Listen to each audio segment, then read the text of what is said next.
Hey, what's up, everybody? This is escaping. No, excuse me. This is Breaking Chains, Escaping Stockholm Syndrome, My Life with Social Anxiety. This is episode 5.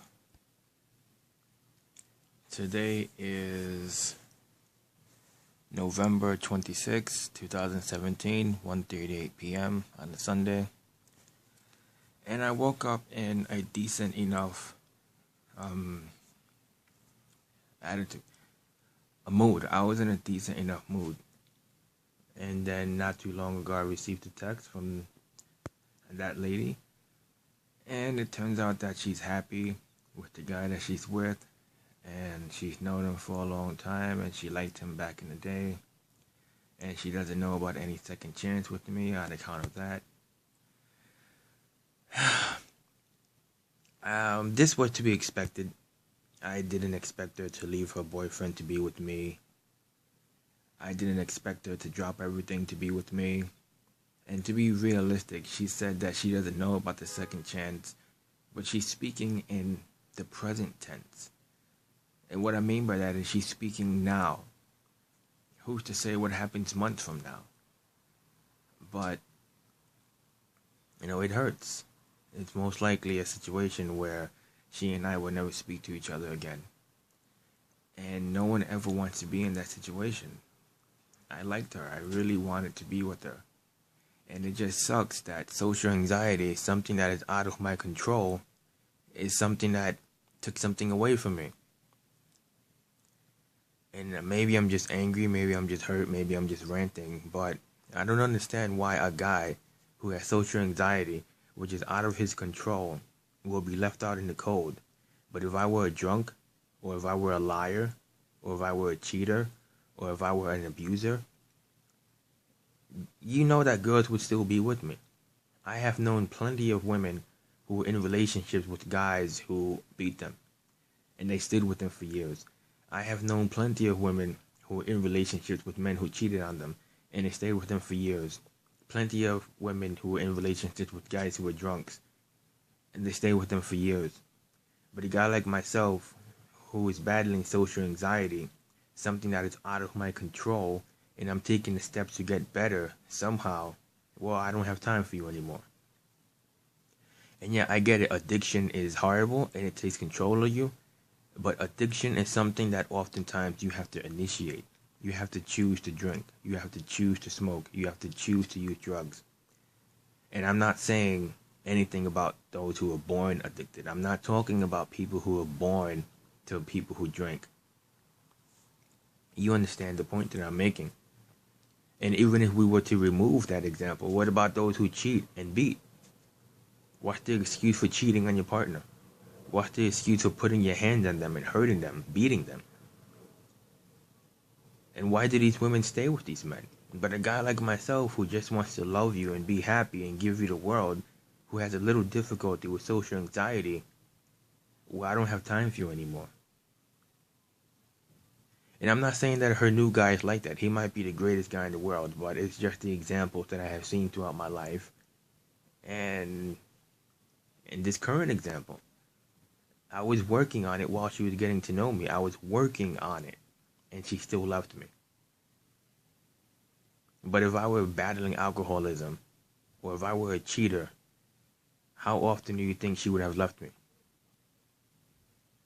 Or how likely? You know what I said in my last video? That I wanted to take some sleeping pills and just be asleep? You know the really messed up thing? I could commit suicide right this second, and she would never know. Because how often or how likely is she to contact me ever again?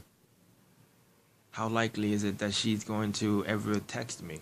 She said that she wanted to be friends, but many times people say that to just be polite. Most likely they don't really want to be friends. There's really no real chance of her ever messaging me again. I'm probably never going to hear from her ever again. And she hurt me. And if I were to kill myself right now, she wouldn't even know. You know how messed up that is? I'm not suicidal. I'm not going to do it. It's just an example. We don't really have any mutual friends. So it's not like they would find out and she'd hear it from the grapevine. That's really something, right? I could drop dead right this very second and she'd go on her merry little life like nothing ever happened. She would never know.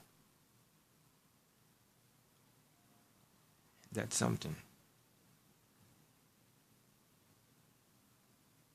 I realized that the day that you come to the conclusion that no one ever really cares about you and that you are all alone is the day that it's both your most liberating and your saddest.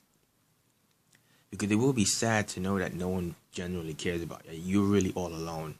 It is sad to know that you're by yourself in this big world and anything can happen to you and the people that you like might never know it. Your coworkers may never know it.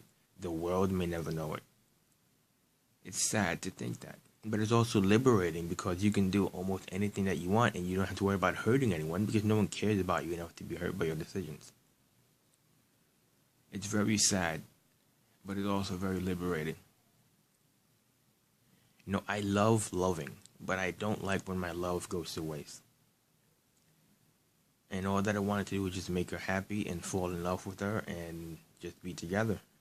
And my anxiety, something that I have no control over, destroyed that and took from me really the only thing that I wanted in a long time. In context. This is why guys become douchebags. You know what I mean?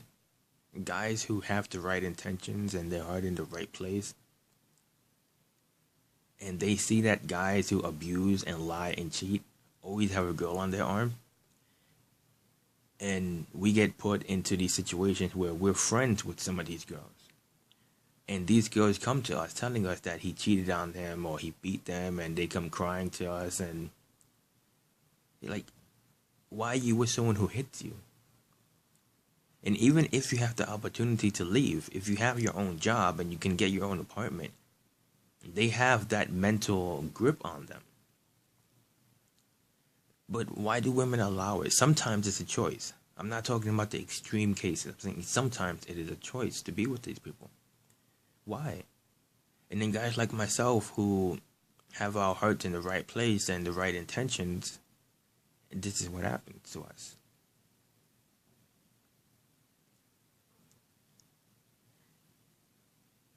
And yeah, I get it. She does not owe me anything, and maybe I sound like a big crybaby whiner. Whatever it is, this is just how I feel. I'm trying to start this vlog series, and this is how I feel about it. And if I get made fun of, fine, make fun of me. If that makes you feel better, then what do you want me to tell you? But it's sad to think that I just wanted to love her, and something that's not in my control took that from me. And now I may never hear from her again. And she said that she would love to still be friends with me, but how likely is that to happen? And she said she doesn't know about the whole second chance thing because she's with this guy or she's seeing him or talking to him and they hit it off on the right foot and she's happy and she knew him for a long time and she liked him back in the day. I don't know if they're officially dating. It's not like it would matter her feelings or where they are anyway. I can't force her to like me. If she had any feelings, she would have said it. I still like you, but you need to fix up on yourself. She would have said it if she had any feelings, and she didn't. So sometimes you have to read in between the lines. Sometimes what someone doesn't say is what they really mean to say. So I just have to write it out. Eventually I'll move on. I don't know if I'm ever going to date again or get close to it because I don't like opening up to people and then this happens. You don't understand how honest I was with her and how genuine. And this is what happened. Sometimes it is better just to be alone. Sometimes it is better to just stay single for the rest of your life. Happiness and romance is not for everybody. Susan Cagle has a song called Happiness is Overrated. You should listen to it. I don't know what the rest of today looks like. I don't know what's going to happen later on. She might message me later. She might message me next week. She might never message me ever again and I've lost her forever. I don't know. I just know that I need to take it one day at a time and take it 1 hour at a time And a part of me doesn't even want to go to therapy anymore. A part of me wants to cancel my appointment because the main reason for why I did it was to prove to her that I take it seriously and that I want to address the problem and move forward. But if she's with this guy and there's no real chance of us getting back together, then realistically, I feel like what's the point? What's the point then? But I can't do that to myself. I really need to defeat this monster. I can't allow it to take another girl from me. I can't allow it to continue to take jobs from me. I can't allow it to continue to take school from me. I have to get rid of this monster for myself.